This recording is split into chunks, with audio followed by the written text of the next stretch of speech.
todos vocês têm o material?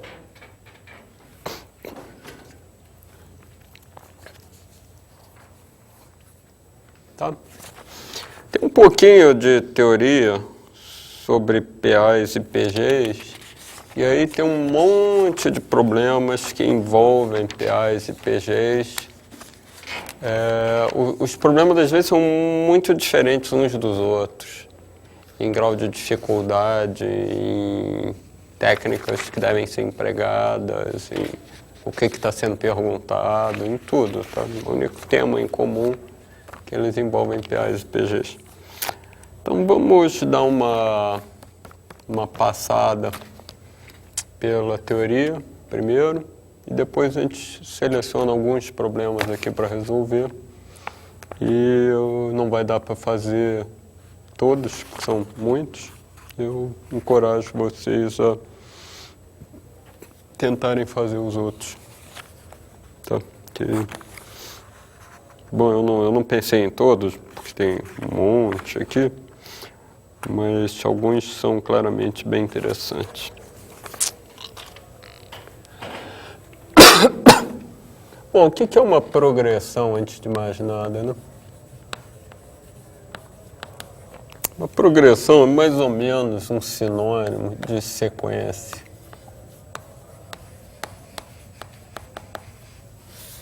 Que, no meu entender, é mais ou menos um sinônimo de função com domínio.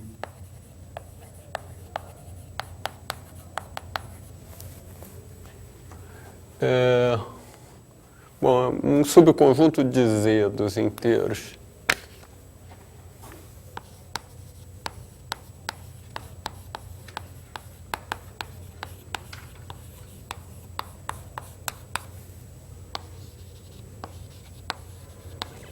Em geral, mas não é qualquer subconjunto de Z. Eu acho que se a coisa estiver definida só nos primos, por exemplo, é meio forçação de barra chamar isso de uma sequência ou de uma progressão. Então, em geral, o domínio deve ser ou Z, ou os naturais, com ou sem o zero, ou os inteiros de 0 a n, ou os inteiros de 1 a n,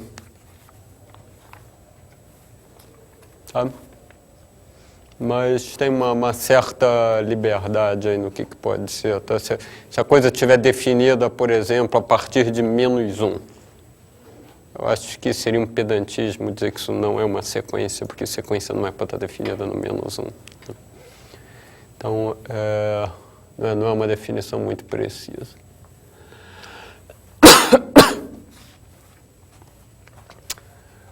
Como é que a gente escreve uma sequência?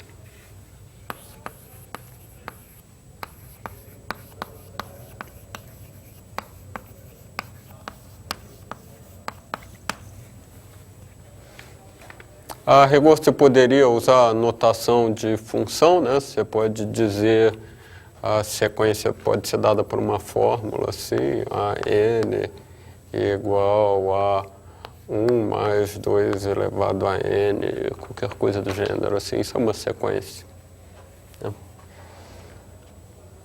Mas quando você está falando mais abstratamente, você pode escrever só assim. Talvez se indique aqui para quais valores de n isso está definido. Tá? Algumas pessoas usam, às vezes, essa notação com uma chave de conjunto. Eu não gosto dessa notação.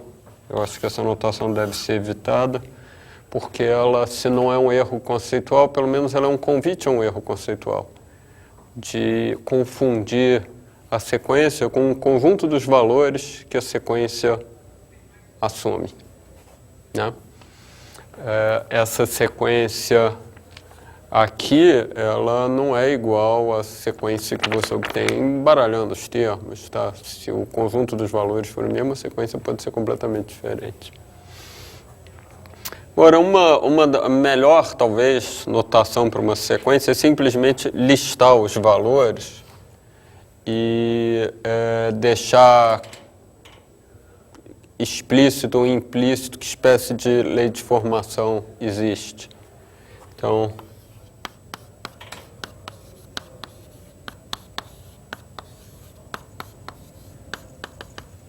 isso aqui é uma maneira informal, mas eu acho que muito sugestiva de descrever uma sequência, né? O que seria uma maneira mais rigorosa, mais formal de definir essa sequência? Eu, para início de conversa, invento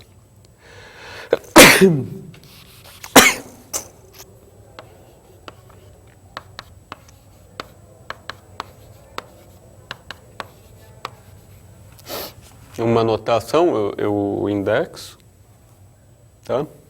E aí ou dou uma fórmula para o enésimo termo, ou dou talvez uma recorrência, ou alguma coisa desse tipo. Isso aqui é a sequência de Fibonacci, né? Então, nesse caso, eu poderia descrever a sequência de Fibonacci recursivamente, assim.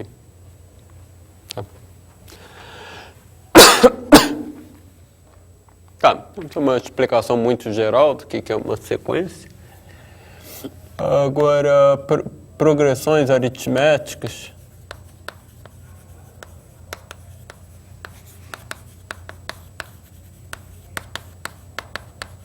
São casos muito especiais de sequências, né? São sequências que posso escrever talvez dessa forma aqui. A n é A0 mais n vezes R, onde esse R aqui é chamado da razão, ele está fixo, não depende de n. Né? Não é obrigatório começar no A0, isso pode até não ser indicado ou não ser intuitivo em alguns exemplos. Às vezes você prefere começar em A1, ou você pode preferir começar em -1 ou em 3, tá? Depende do teu exemplo. Mas então a gente tem uma coisa desse tipo, né?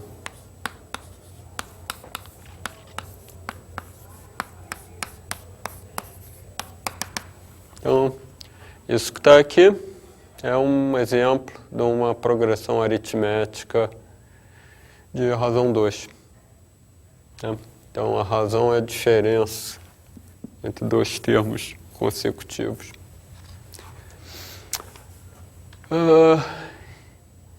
Existe uma fórmula muito simples para a soma de n termos de uma progressão aritmética.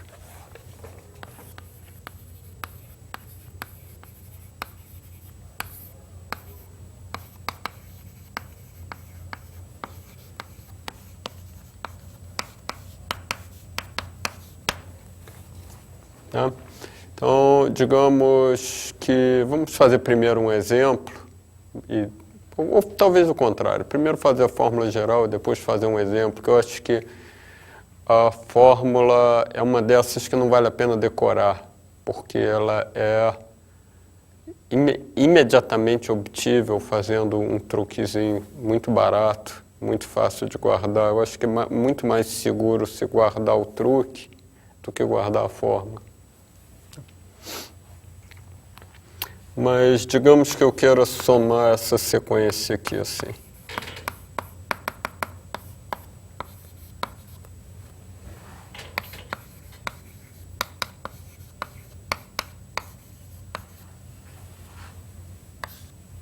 Tá? Então ela tem n termos e perdão, ela tem n mais 1 termos, porque eu estou somando de 0 até n. Tá? Eu quero calcular essa soma aqui. Então, o truque barato aqui é você escrever a soma de novo, de trás para frente.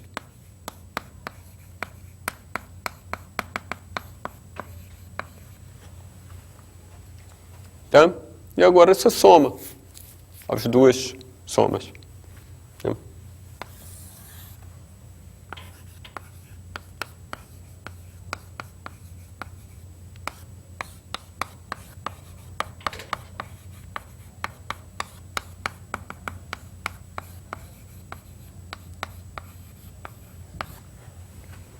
E qual é a observação, né, crucial?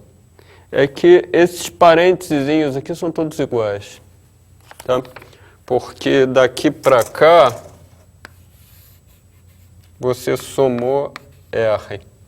Porém, daqui para cá, você subtraiu R.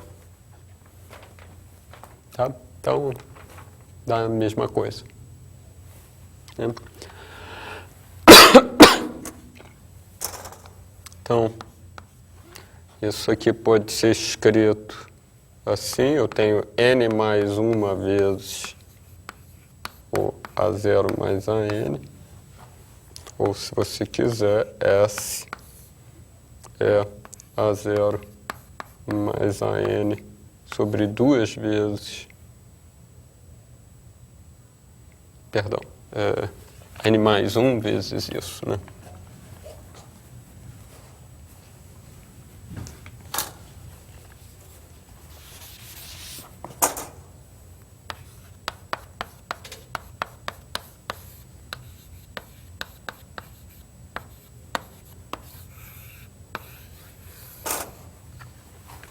Então, um jeito, eu acho que bom de guardar isso é lembrar que a média aritmética de todos os termos de uma progressão aritmética é a média dos extremos.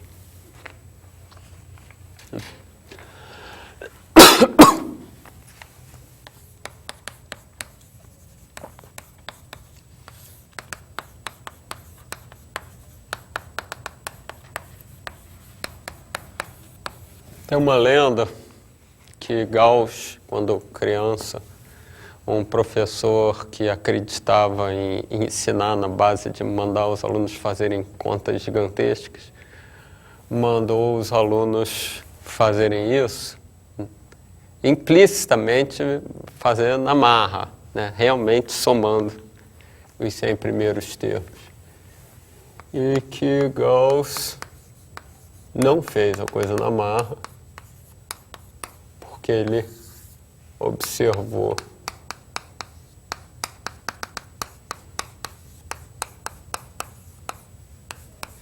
bom, aqui eu tenho 100 vezes 101. Então agora é só dividir por 2.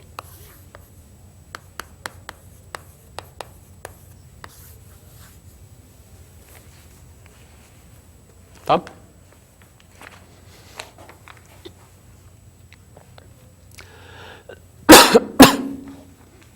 Por outro lado, não existe uma fórmula simples para o produto dos termos de uma progressão aritmética. Tá? Mesmo essa progressão aritmética, mais boba das progressões aritméticas, que é essa daqui, né? O produto desses caras, ele ganha um nome novo, que é a função fatorial. Né? Tá, então você poderia imaginar, bom, talvez exista uma forma de escrever o produto dos termos de uma PA em termos de fatoriais. Tá? Em alguns poucos casos isso dá certo, tipo, digamos que você queira fazer isso aqui. Então você bota os pares que estão faltando.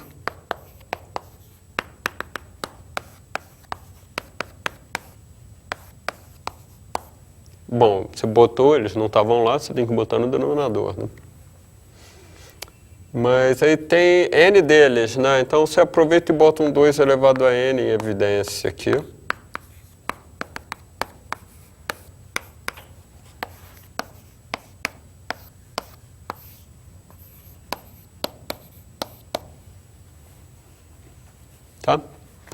E, bom, nesse caso, você conseguiu multiplicar os termos da progressão aritmética, tá? Usando a função fatorial. Mas em outros casos isso não vai dar certo. Se você quiser calcular esse produto aqui,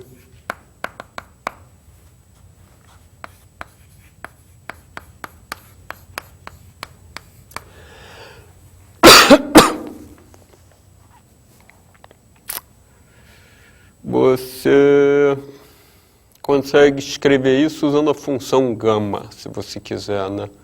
Mas aí eu acho que a gente está realmente começando a lidar com coisas bem mais complicadas, né? Então acho que a resposta prática é dizer que com as funções elementares, ou mesmo as funções elementares e mais o fatorial, mas o fatorial para números inteiros, né? Não a função gama. Não existe fórmula para o produto de uma PA qualquer.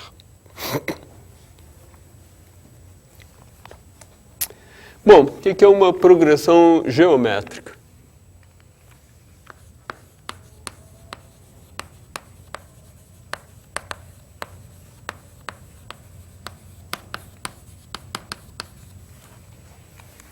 Uma progressão geométrica, ou deixa eu voltar talvez aqui numa progressão aritmética para comparar.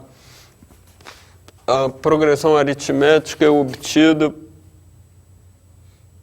assim, cada termo é obtido do anterior somando uma constante, tá? Então a descrição análoga para a progressão geométrica é dizer que cada termo é obtido a partir do anterior multiplicando por uma constante. Então, a fórmula geral pode ser escrita assim.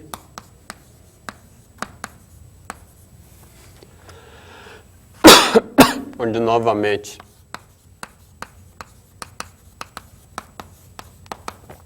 a coisa mais crucial aqui é dizer que o R está fixo, né? É isso que caracteriza que a coisa é uma progressão geométrica, né? Então,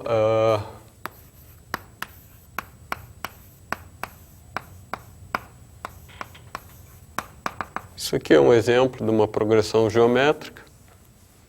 Cada termo é obtido a partir do anterior, multiplicando por uma constante, no caso, multiplicando por 2. Tá? Bom, existe um truque também para somar os termos de uma PG, de uma progressão geométrica. Talvez eu devesse ter escrito, né? Isso é o que se chama uma PG, abreviação padrão. Isso é o que se chama uma PA.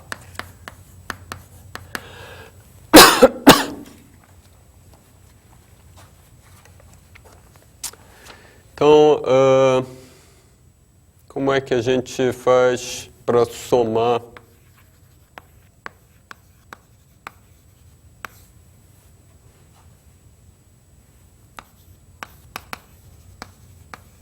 N ou N mais 1, né? Ali a rigor eu somei N mais 1, mas bom, N termos de uma PG.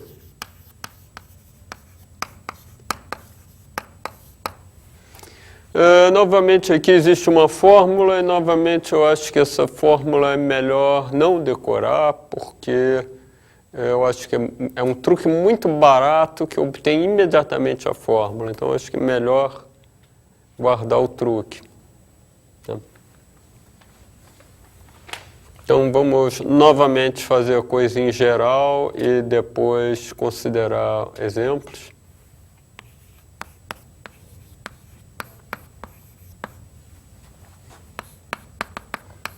Então digamos que novamente eu tenho N mais 1 termos assim e eu quero calcular essa soma, tá?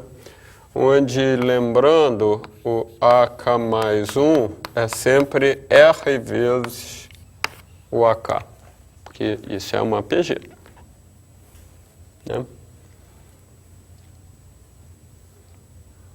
Bom, o truque não é exatamente igual, né? Você não vai conseguir muita coisa virando só o contrário. O truque aqui é multiplicar pela razão. Porque quando eu multiplico pela razão, o que acontece com o A0? Ele vira o A1. O que acontece com o A1? Ele vira o A2. O que acontece com a n menos 1? Ele vira o AN. E o que acontece com o AN? Ele vira o AN mais 1.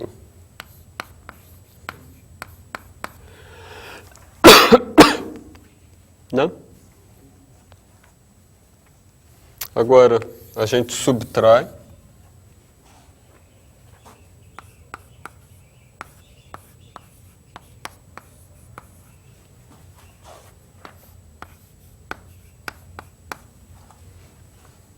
E a gente tira a resposta.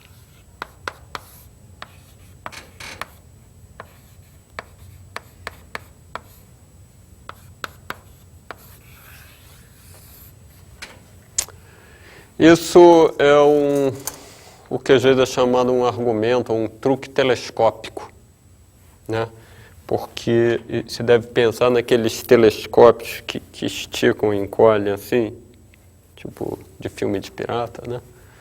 Você pegou a soma que era comprida e encolheu ela assim, feito um telescópio.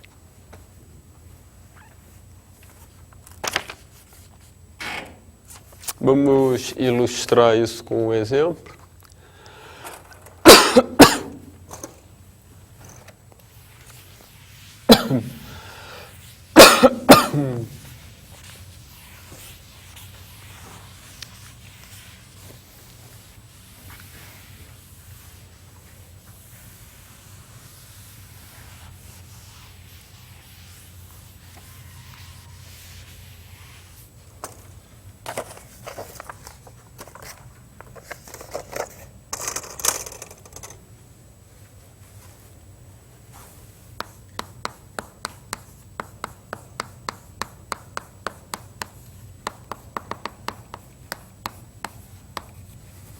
Quanto vale esta soma?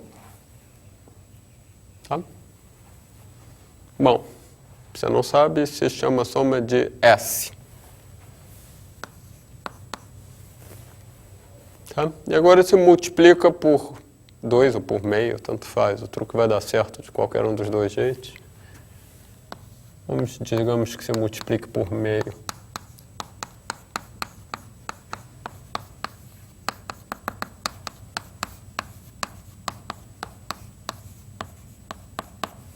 Dá isso?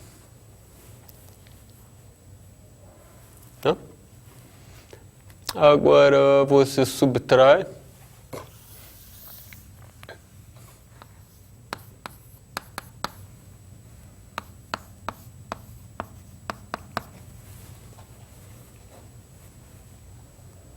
E finalmente você multiplica por 2 e você obtém a fórmula desejada.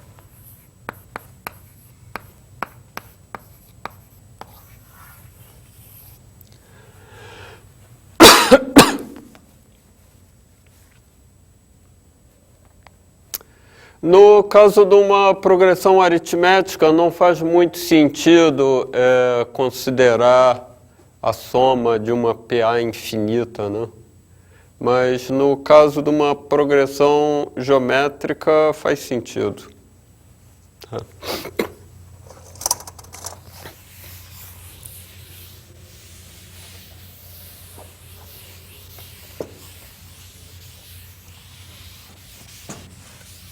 Ou melhor, às vezes faz sentido. Porque o que é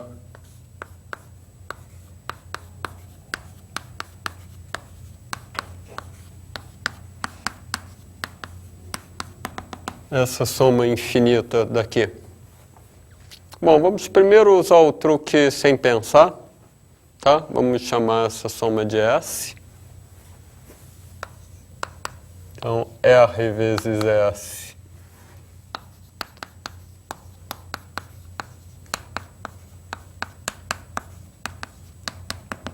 dá isso que está aqui. Né? Se eu subtraio um do outro,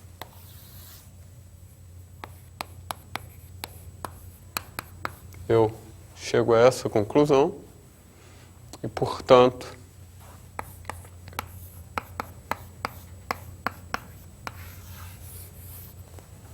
eu chego nessa forma. Vejamos. O que é essa soma infinita aqui?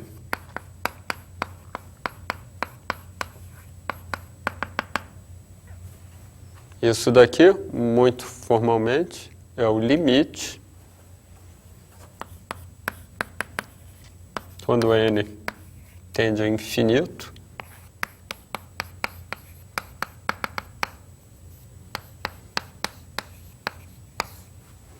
da soma que a gente discutiu um minuto atrás.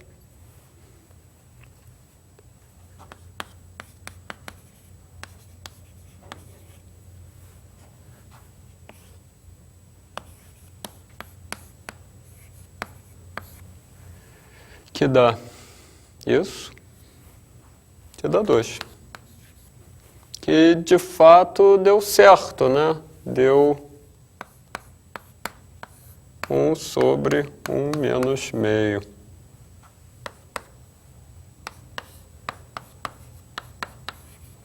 Então a fórmula funcionou. Muito bem. Tá?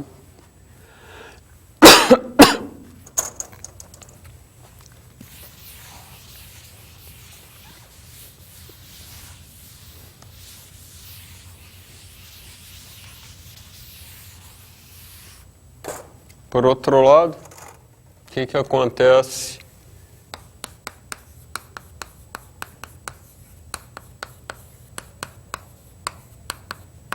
se eu olhar para essa soma infinita daqui? Tá? Bom, se eu olhar para a fórmula, eu chego à conclusão, a razão aqui é 2, né? Eu tiraria um resultado um pouco estranho aqui, eu chegaria à conclusão que isso aqui é menos 1. Uma soma de números inteiros positivos que vão ficando cada vez maiores. Está dando menos 1, é um pouco engraçado, né? Então vamos ver com um pouco mais de cuidado o que está acontecendo.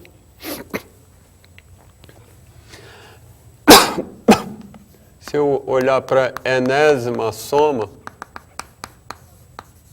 isso daqui, eu posso aplicar o meu truque.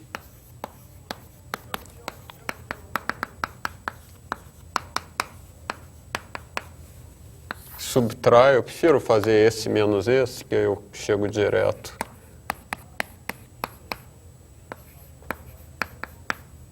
Nisso. Tá? Então, se a gente seguir a definição do primeiro curso de análise, né? Essa soma aqui teria que ser interpretada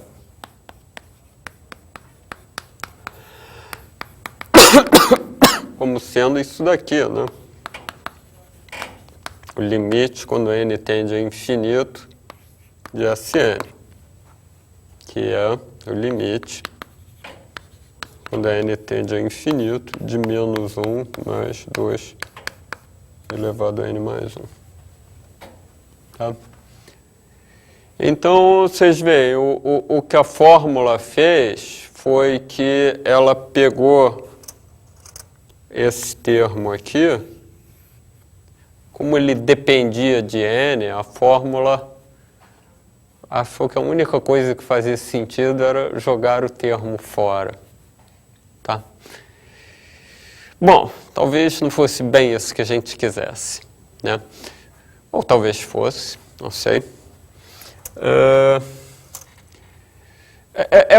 É sim possível tornar isso daqui uma afirmação que faz sentido e que está correta, tá? Mas não pela definição do primeiro curso de análise, não desse jeito aqui. Desse jeito aqui, a gente teria que dizer que essa conta que a gente viu antes ela supôs implicitamente que a soma estava definida para você poder fazer essa conta daqui, né? Porque se essa soma aqui não fizesse sentido nenhum, eu não posso pegar não existe menos R vezes não existe igual a 1 e concluir que não existe é igual a 1 sobre 1 menos R, né? Então, eu acho que a solução que deve ser preferida, assim, pelo menos à primeira vista, é dizer que isso aqui tá ok se o módulo de R é menor do que 1. Tá? Por quê? Porque se o módulo de R for menor do que 1, aqui assim vai aparecer R elevado a uma certa potência.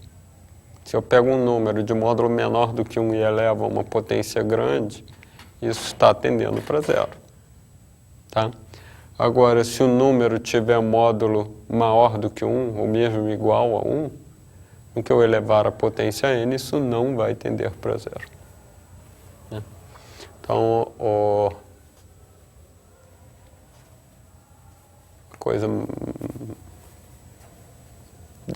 De acordo com as definições mais tradicionais, a gente deveria dizer que aquilo ali só é correto se o módulo de R for menor do que 1.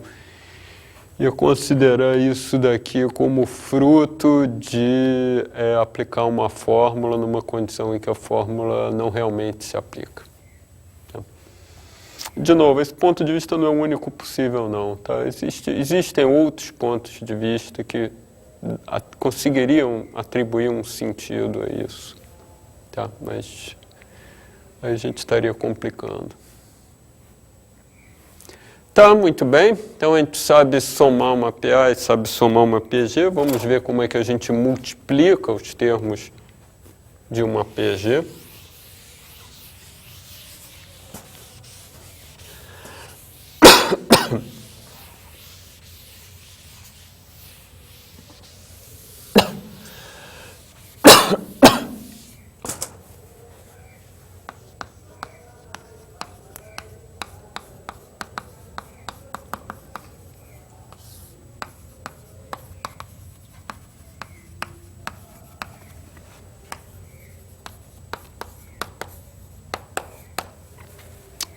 Então, digamos que eu quero considerar esse produto aqui, A0 vezes A1 vezes A2 vezes AN. Tá? Eu vou usar essencialmente o mesmo truque que foi usado para somar a PA. Tá? Ou seja, eu vou escrever isso de novo virado.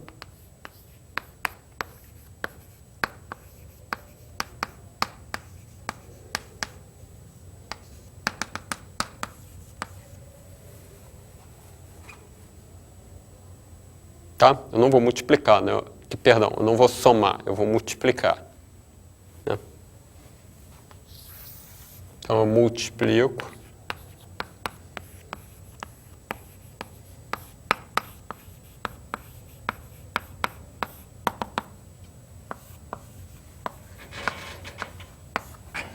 E aquela observação que a gente fez antes, ela se aplica aqui de um jeito muito parecido. Porque para passar do A0 para o A1, eu multipliquei pela razão. E para passar do AN para o AN menos 1, eu dividi pela razão. Né? Então, qual é a conclusão? A conclusão é que isso daqui é A0 AN elevado a um número de termos. No caso aqui, N mais 1 termos, né? Porque eu fui de 0 a N. Ou seja, P. Bom, a rigor tem um sinal aqui que a gente pode ficar nervoso com ele.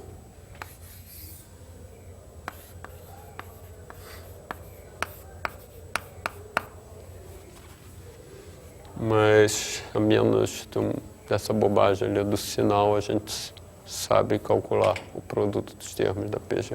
O sinal não é uma dificuldade, né? O sinal é só que você tem que ter um certo cuidado, porque se você considerar, por exemplo, essa PG aqui,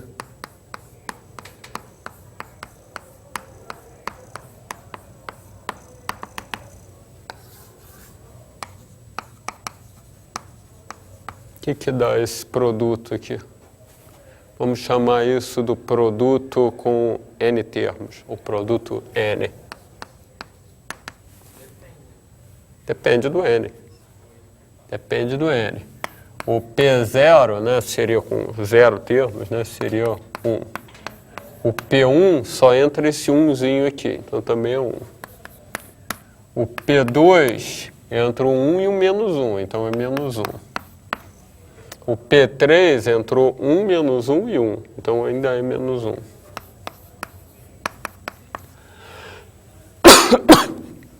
O P4, 1 menos 1, 1 menos 1, então deu 1. Deixa eu escrever mais 1, acho que dá uma enfatizada aqui. O P5, 1 menos 1, 1 menos 1, 1, tem 2 menos 1. O importante é a paridade do número de menos 1, né?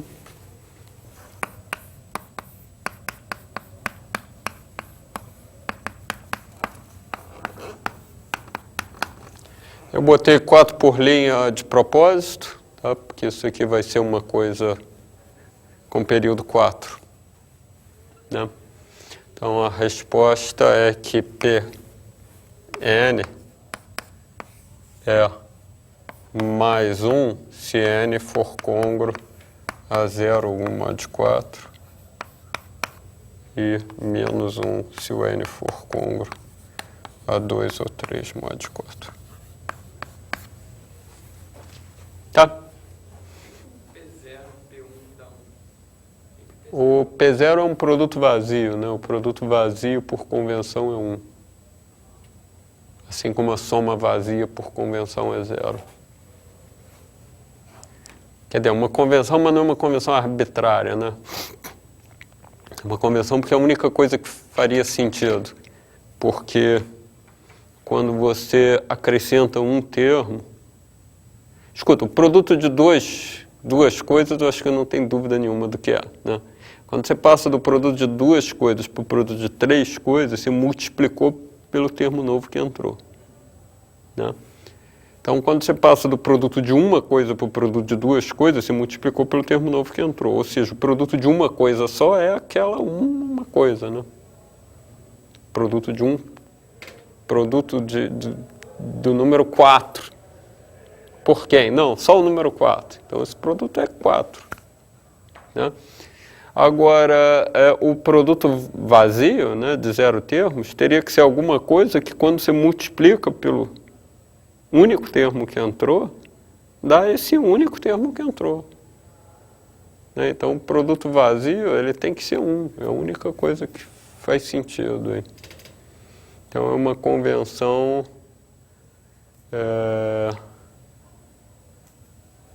no sentido de que é um conceito meio que levado a um limite ali, um pouco degenerado, que você poderia ficar um pouco ansioso ali, tá? Mas, de fato, só tem um jeito razoável de definir o que é o produto vazio como sendo 1. Né? Como qualquer número elevado a 0 ser 1, né? Qualquer número elevado a 0 é 1 porque é um produto vazio, né? Ou, se você preferir, você pega PG e anda para trás, né? Você começa no A ao cubo, aí para você voltar para o A ao quadrado, se divide por A. Para você voltar para o A elevado a 1, se divide por A de novo. E obtém A elevado a 1 igual a A. E para andar para trás para A elevado a 0, se divide por A de novo e obtém 1. Né? A única situação que pode gerar ansiedade é 0 elevado a 0, né? Tem debate, mas para mim a melhor convenção, no meu entender, é essa daqui, dizer que 0 elevado a 0 é igual a 1. Tá. Então isso aqui para mim é a melhor convenção.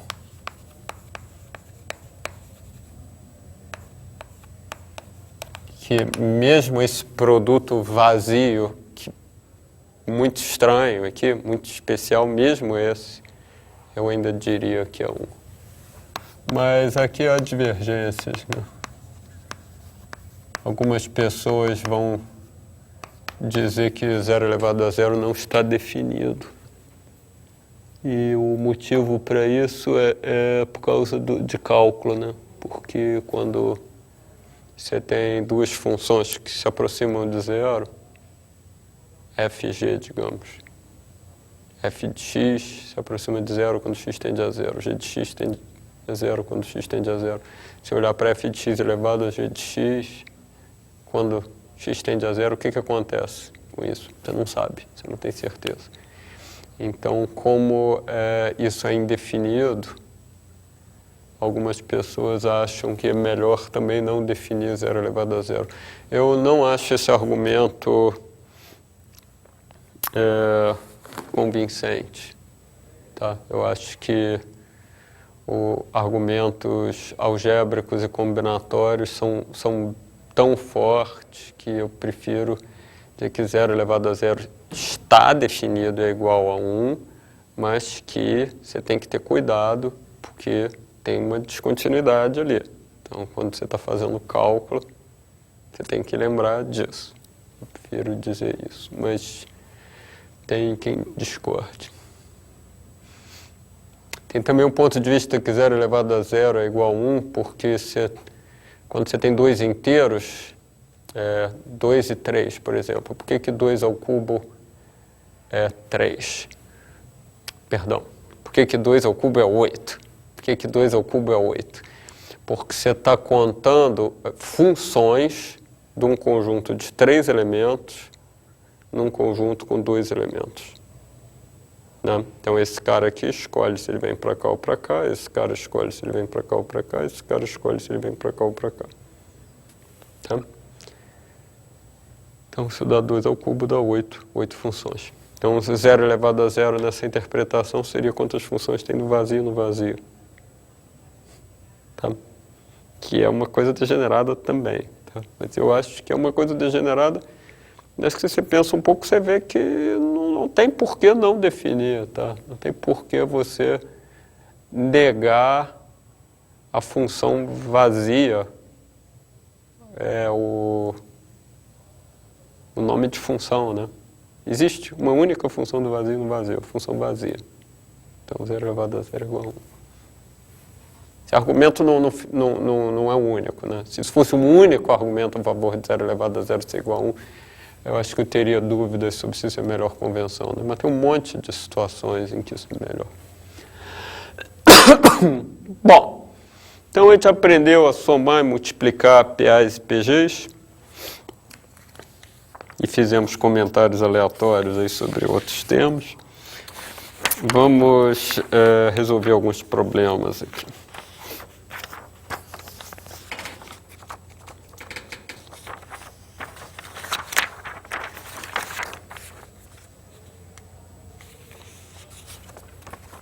Acho que eu vou seguir, pelo menos no início, a ordem que está aqui.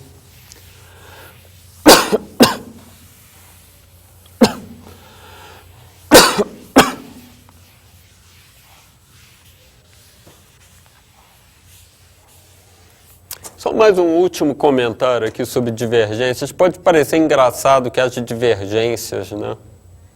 Mas matemáticos, eles não são organizados que nem astrônomos, por exemplo, né? Quando, há uns anos atrás, teve uma discussão se Plutão era ou não era um planeta, os astrônomos organizaram um congresso, votaram, discutiram os argumentos a favor e contra, votaram, e aí passou a valer aquela definição. Plutão não é mais planeta. Plutão é um planeta anão, não é planeta. Então, astrônomos foram muito organizados. Matemáticos, para o bem ou para o mal, não são assim. Tá? Matemáticos não organizam um congresso internacional para votar se 0 elevado a 0 é ou não é igual a 1. Então, cada um segue a convenção que acha mais interessante.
Tá? Então, a gente está considerando aí uma progressão aritmética infinita de números inteiros positivos. E não, a razão é positiva, tá? Não vale pegar a sequência 9, 9, 9, 9, 9 e dizer que 9 é e vai continuar sendo para sempre um quadrado perfeito. Isso não é um exemplo válido. A gente quer uma PA não trivial, uma PA que não fique parada.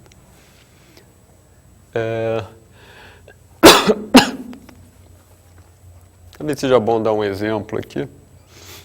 Que tal se eu começar assim, 9, 16, 25, fui de 9 para 16, eu somei 7, fui de 16 para 25, eu somei 9, né? Então deu errado, isso não é uma PA. Né? Tá, isso é um exemplo meio trivial. Talvez o exemplo que eu devesse ter dado fosse uma coisa que tem alguns termos em PA, digamos,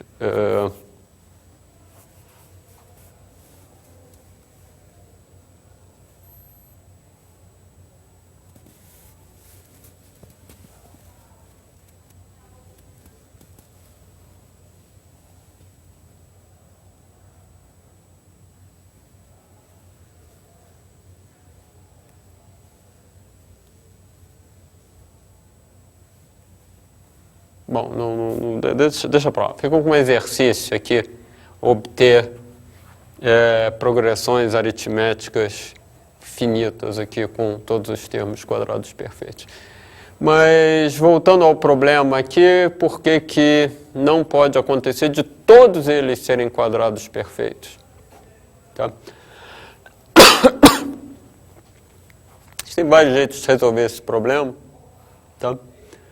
Agora, eu acho que essa figura aqui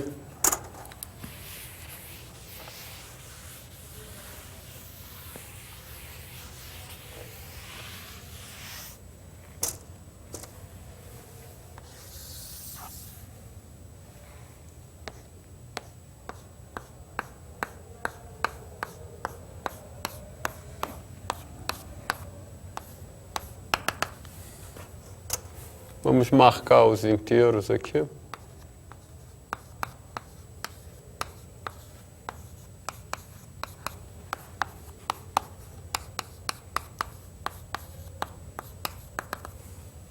Quer dizer, aqui não pode ter 0, mas isso não faz muita diferença.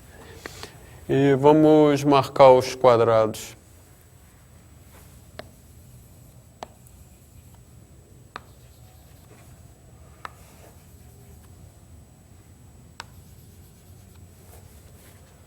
Então, qual é a coisa mais evidente que você vê olhando para essa figura? Que as distâncias entre quadrados estão ficando grandes.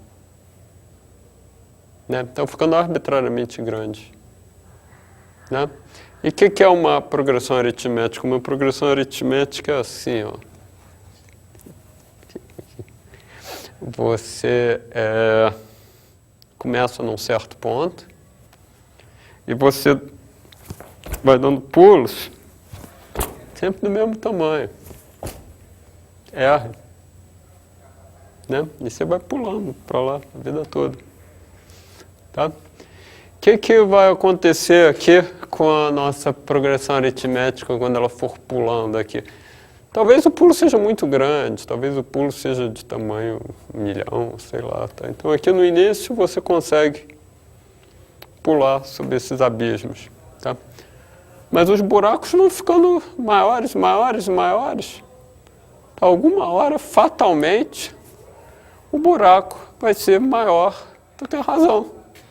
E aí você vai cair no buraco. Você vai obter um número que não é um quadrado. Se eu dissesse que é porque isso seria uma função exponencial. E uma PA... Exponencial? Não tem exponencial nenhuma aqui. Não, exponencial não. Seria... Tipo, seria f de x igual a x ao quadrado. Colocando tudo x quadrado. Isso. Então não tem como ser uma reta. Porque é uma PA. Não, mas você não está obrigado a pegar todos os quadrados. Por que você não pode escolher alguns quadrados e, com esses alguns quadrados, montar uma PA infinita?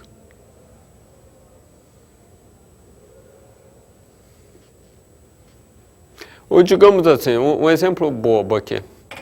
O conjunto dos números que não são múltiplos de 7. Tá? O conjunto dos números que não são múltiplos de 7 não é uma PA. Porém, ele contém uma PA. Ele contém a PA 1, 8, 15, 22, 29. Ele tem uma PA de razão 7. Né?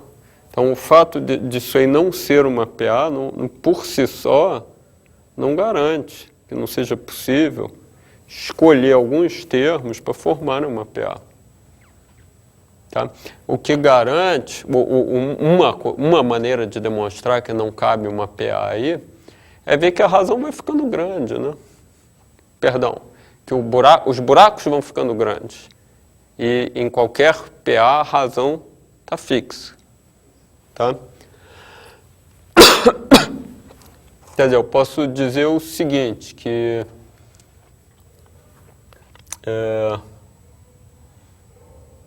considere N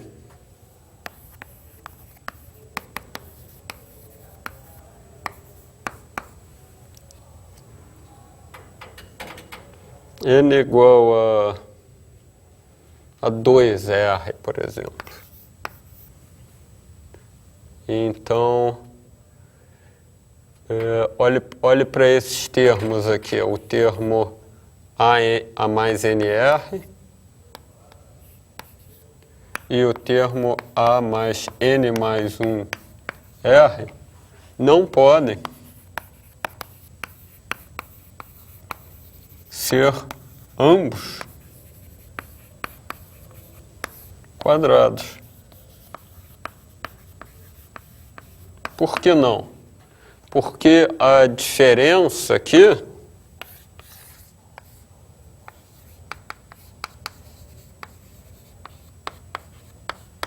é R, né? Tá? Agora, esse cara daqui, ele já é maior do que R ao quadrado. Né? E a diferença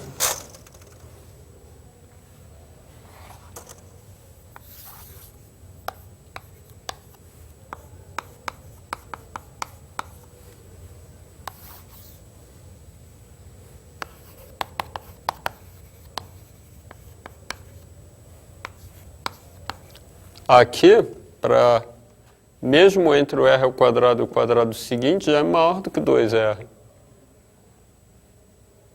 Tá? Então, com um cara aqui que é maior do que 2r, eu tenho aqui que a diferença, se isso for um quadrado, a diferença entre esse cara e o quadrado seguinte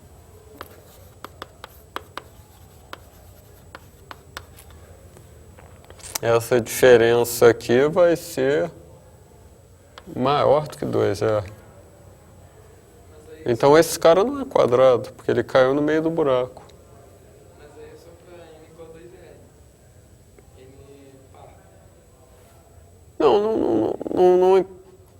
Escuta, o que tem que ser provado é que não existe uma PA em que todo mundo é quadrado perfeito. Eu estou mostrando que existe um ponto lá onde você fatalmente vai ter que pegar um cara que não é quadrado perfeito. É o que eu preciso provar.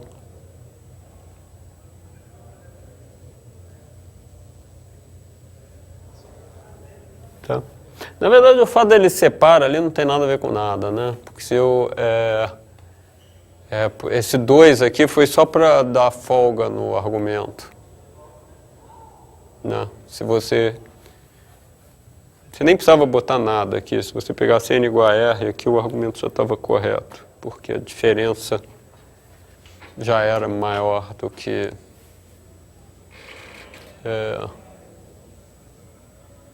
já era maior do que 2r, né?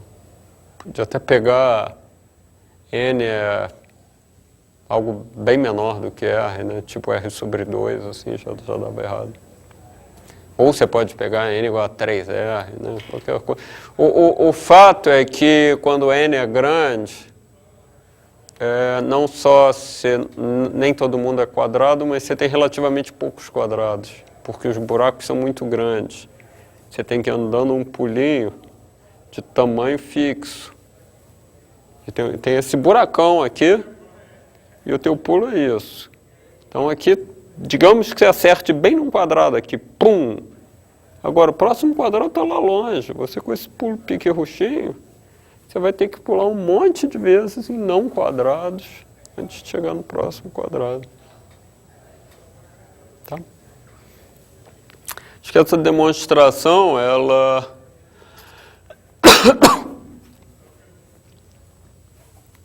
é interessante porque você pode trocar aqui quadrados perfeitos por qualquer conjunto de números que inclua gaps, né, buracos assim, entre dois caras consecutivos, arbitrariamente grandes.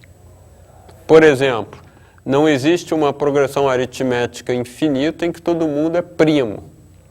Por que não?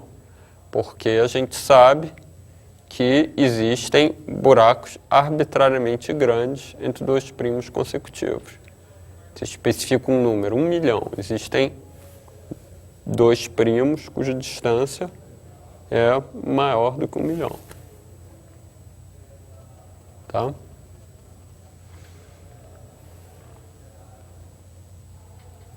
Ou você pode botar qualquer coisa que crie buracos grandes, assim, né?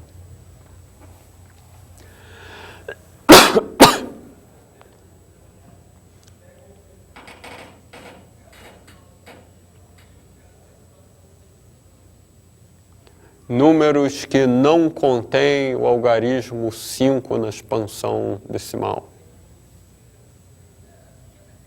Tá? Isso também tem buracos arbitrariamente grandes, né? Porque se você tem um 5 lá numa posição importante, ele vai demorar para ir embora. Então também não existem progressões aritméticas infinitas em que nenhuma expansão decimal inclui o algarismo 5, pela mesma demonstração. Né?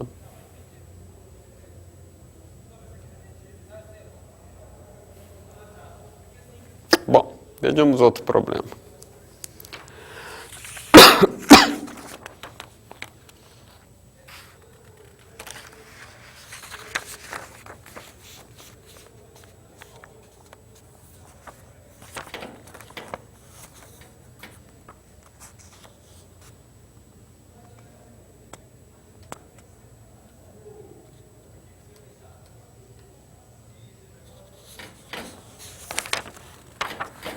Bom, tem um monte de problemas legais aqui. Eu vou escolher um mais ou menos ao acaso. Aqui eu vou escolher o problema 21.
A gente está considerando aqui uma sequência.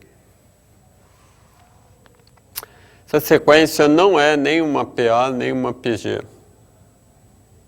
Tá? Ela é uma sequência obtida somando termos de uma PG. Né? Então, o primeiro termo é 1, o segundo termo é 3, o terceiro termo é 7, depois 15. Tá? Então, como a gente pode fazer para calcular a soma de uma sequência dessas? Tá? Deixa eu propor talvez duas soluções aqui. Acho que a primeira solução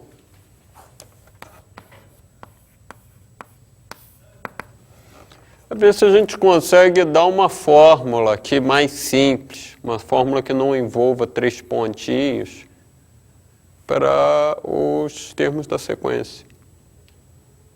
Né? Então, cada coisa dessa aqui é uma soma de uma PG. Né? Então, vamos, em outras palavras, começar pensando quanto vale isso daqui, se existe uma expressão fechada para esse cara daqui. Então eu digo que o SN, o enésimo termo da sequência, enésimo contando assim, né? Esse é o termo número 1, esse é o termo número 2, que acaba em 2 elevado a 1, esse é o termo número 3, que acaba em 2 elevado a 2, esse é o termo número 4, que acaba em 2 elevado a 3. Então, esse é o termo número n, que acaba em 2 elevado a n menos 1.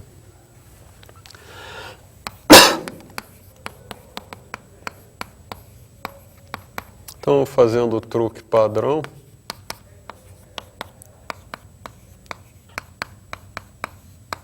subtrai, vai ser isso menos isso. E a gente chega numa fórmula mais simples. Tá? A gente pode observar que essa sequência, na verdade, ela pode ser escrita assim.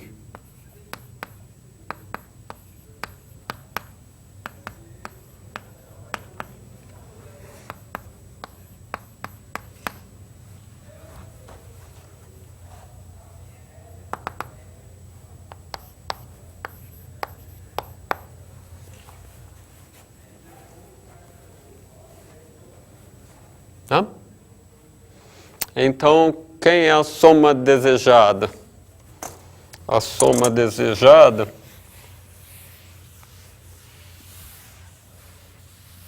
Não é. A gente não resolveu o problema ainda, né? A gente só achou uma fórmula mais simples para o enésimo termo da sequência. Professor, 2 elevado a n menos 1. Cada termo ali é obtido pelaquela fatoração, né? Aqui, tipo, 2 elevado a n menos 1 é 2 menos 1 que multiplica 1 mais 2 mais 2 elevado a 2. Aí cada termo seria essa fatoração. Desculpa, não entendi. Qual é a fatoração? 2 elevado a n menos 1. Não é igual a... Ah, tá. Fatorando como um polinômio. Você diz, pega o 2 aqui e pensa que é x. X elevado a n menos 1 dá isso, vezes x menos 1. Só que x menos 1 no caso é 1, porque x é 2. Isso. Então você pode ver isso assim também, tá certo. Então a soma desejada é essa daqui.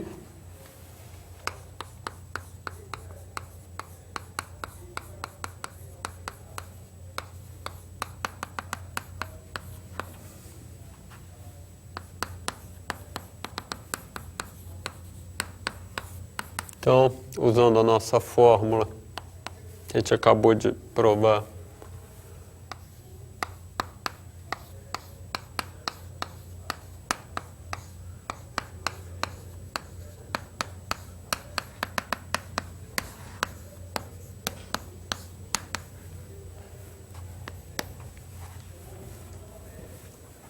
tá? Então, eu posso juntar os termos mais e os termos menos.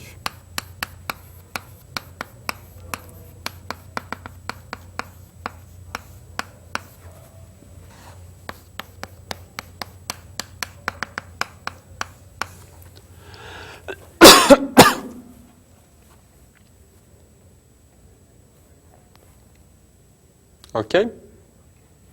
Então, isso é muito parecido com o problema que a gente acabou de fazer, né?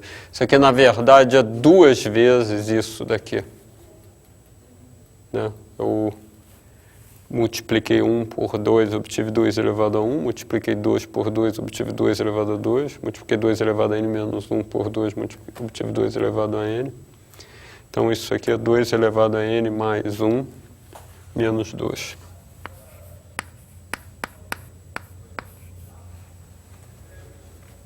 Né? E quanto é 1 mais 1 mais 1 mais 1 mais 1 mais 1 mais 1 mais 1? N. Né? Tem N uns ali. Né? Você tem que ter só cuidado de não perder a conta de quantos uns tem. Né? Você pergunta assim, quanto é 1 mais 1 mais 1 mais 1 mais 1 mais 1 mais 1 mais 1 mais 1 mais 1 mais 1, né? Só que você não pode perder a conta de quantos uns tem. Mas no caso tem N, cara.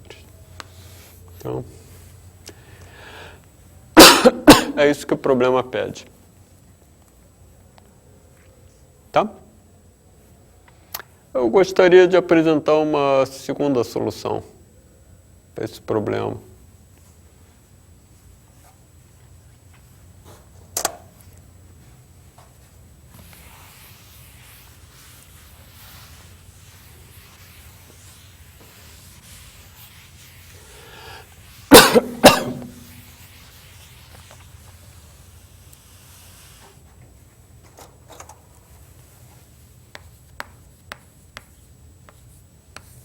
Talvez vocês achem a primeira mais fácil, mas eu acho que essa segunda ela tem uma naturalidade nela, que eu acho que muitas pessoas, ao encontrar o problema, naturalmente pensariam nessa segunda solução. Eu quero mostrar que dá para levar ela até o fim.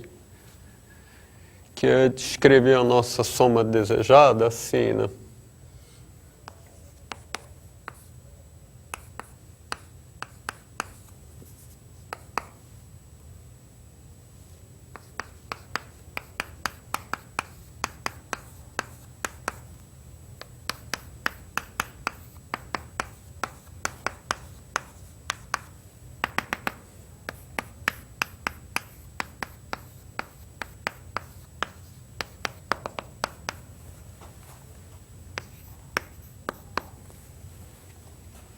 Tá?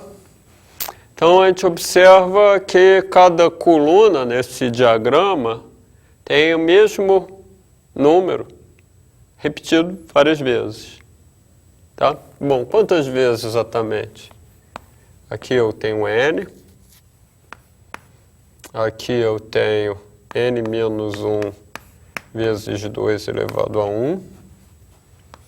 Aqui eu tenho n menos 2 vezes 2 elevado ao quadrado. Aqui, né? Ficou um pouco desalinhado. Mas talvez valha a pena escrever o termo geral aqui.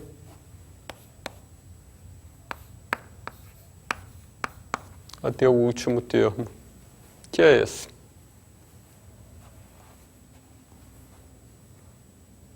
Então essa é a nossa soma. Então a gente caiu de uma soma com tipo n ao quadrado termos para uma soma que só tem n termos. Então talvez isso seja progresso, né? Diminuir o número de termos. Mas tem a dificuldade que isso agora não é nem uma PA nem uma PG, né? Bom, antes não era nem uma P, né? Não era nem uma progressão, eu tinha dois índices, né? Mas eu caí agora numa progressão, né? Tem um índice só, que é o K, né? Ali.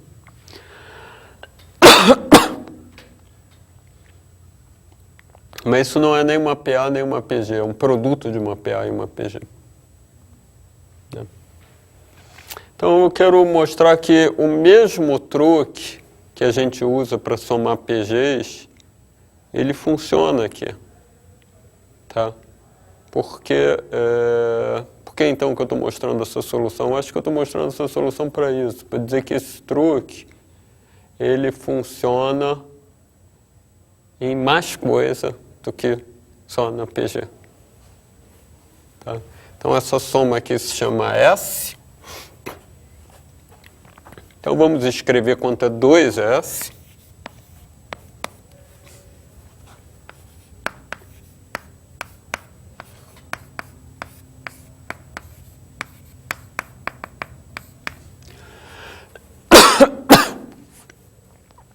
A gente poderia, a rigor, pegar esse cara e multiplicar por 2 e escrever n menos k vezes 2 elevado a k mais 1, né? Mas é óbvio que não é isso que a gente quer fazer. A gente quer respeitar as potências de 2. Então aqui eu vou escrever não n menos k, e sim n menos k mais 1.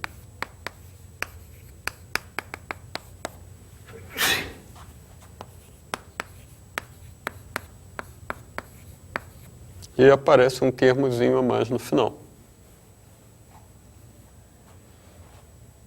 Tá? O que eu faço agora? Eu subtraio.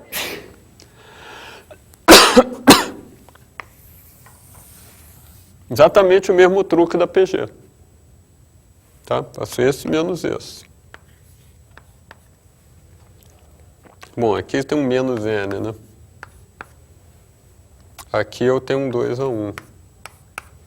Aqui eu tenho um 2 ao quadrado. Aqui eu tenho um 2 a k.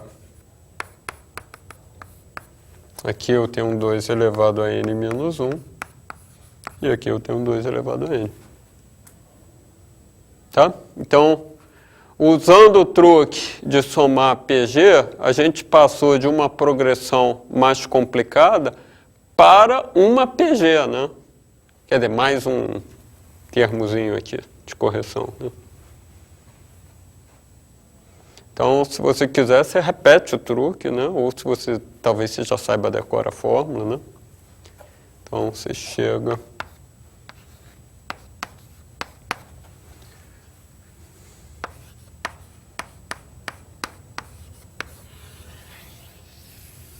a mesma conclusão que a gente chegou ali. Tá? Bom, gente, obrigado pela atenção. Vou parar aqui. Vejam os outros problemas que são legais.